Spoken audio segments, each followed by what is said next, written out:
Hello and welcome to episode 7 of the XiansAtWork Morning Minutes podcast. The goal of the show is to help you stay connected and aligned with God as you work through this day. This episode is for the week beginning April 14, 2014. I'm Dr. Mike. It's great you're with us, and let's get on with it and right into our opening prayer. God, I am your created child. Thank you for the gift of today and that I have the opportunity to glorify you with my thoughts, words, and deeds. I pray that I will stridently and joyfully live out the purpose that you have set before me. I ask you to forgive my sins and continually speak to my heart. Amen.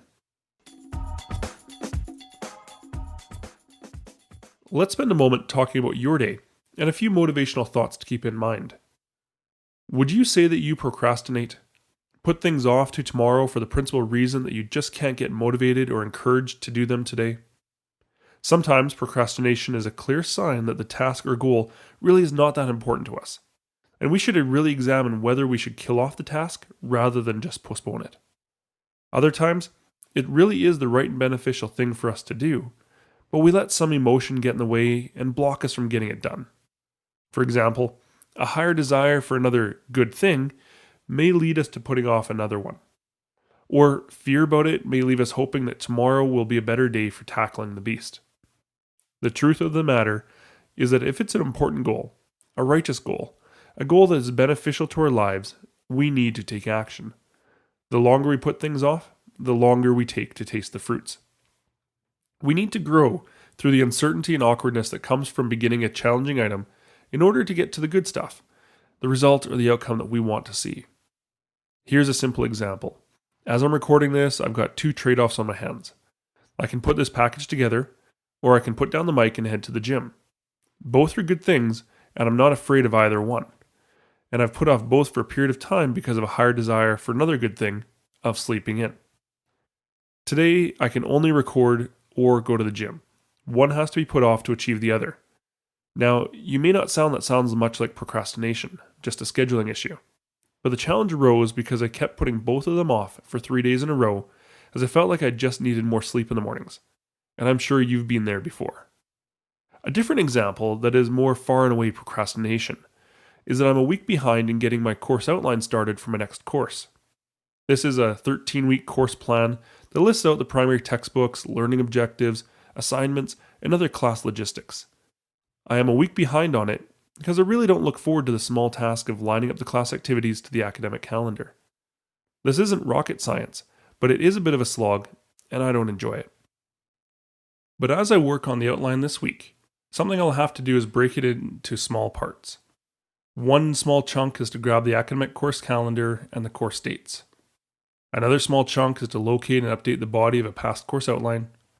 And a final small chunk is to insert dates into the back page table of events. Again, not really proud of my procrastination on the small task, but in the hubbub of life, I can imagine more fun things than trying to navigate a university website that makes it difficult to find key information. That's really what I'm procrastinating on, the web search. You may have noticed that I put the academic calendar first on the list, and you could argue that it really should go last. Build up small wins and then finish with the tough stuff, which is a way to build confidence. In this case, though, I'm following the advice of Brian Tracy, who says, eat the frog first. Do the tough stuff, and then let the rest fall into place. This is because I know exactly what I have to do, and once I get past the first bite, I'll be eager to finish. Putting it at the end means that I'll be squirming all through the task.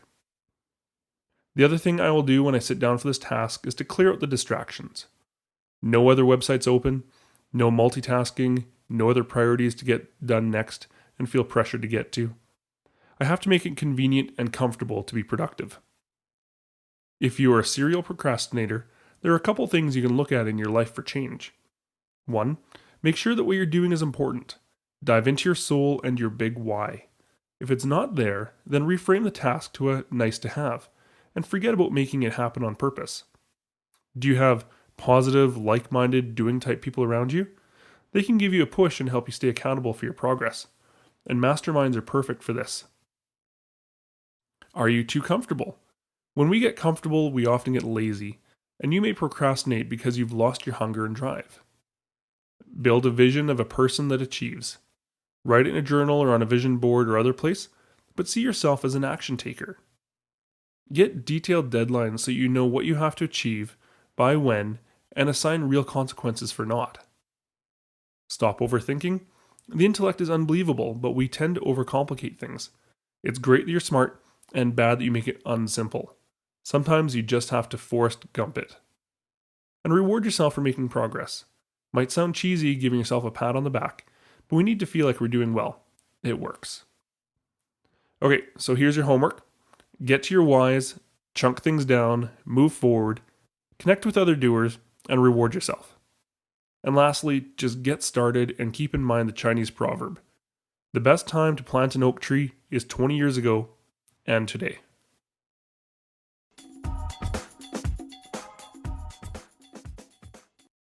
Christian Living Step Work is a simple path based on Christian recovery groups that provides a solid foundation for Christian living in today's difficult world.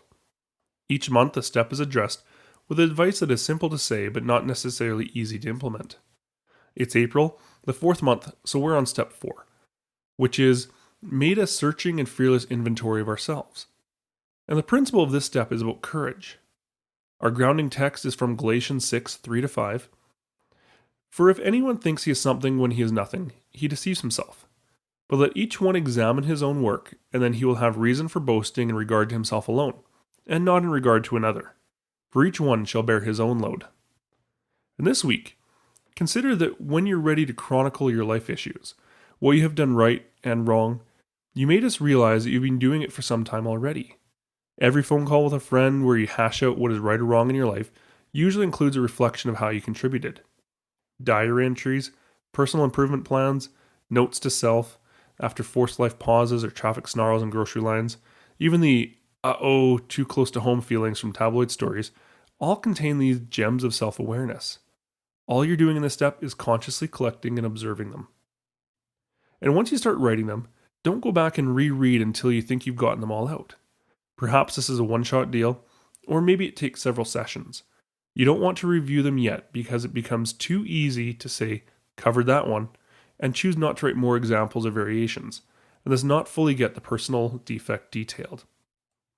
When done, have at it. Read, reread, summarize, annotate, reflect, find and see the patterns. Understand the you that is written on the pages. The truth will hurt. It will also set you free.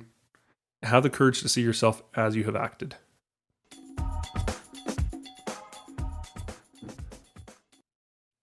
So as you think about the messages in this show, now is a good time to call to mind the people, places, and situations that are on your heart, and ask for God's direction, blessing, and support.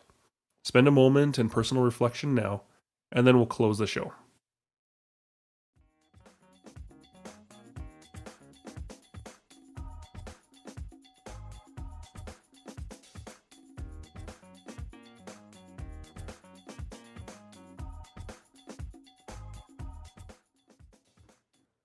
Let's close in prayer.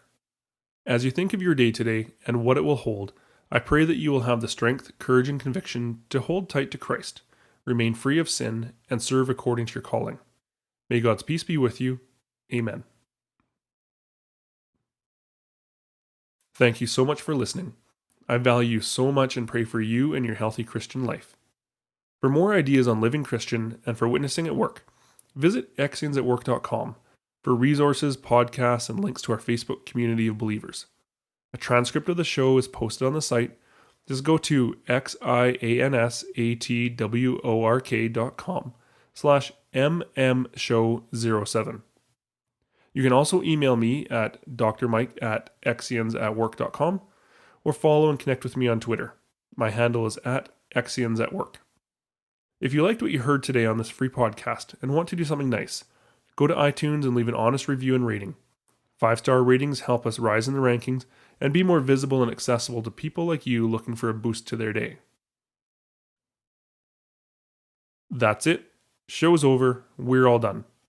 You know we're called to be salt and light, so go shine and be known. Today's show was brought to you by Supernatural Airbrush. This is a curated site helping airbrush artists develop their skills and their business. You can visit the site at www.supernaturalairbrush.mycreativehq.com. Supernatural Airbrush is also a digital missions initiative of XiansAtWork and is finding new ways to get the message of Christ to pre-Christians through digital means.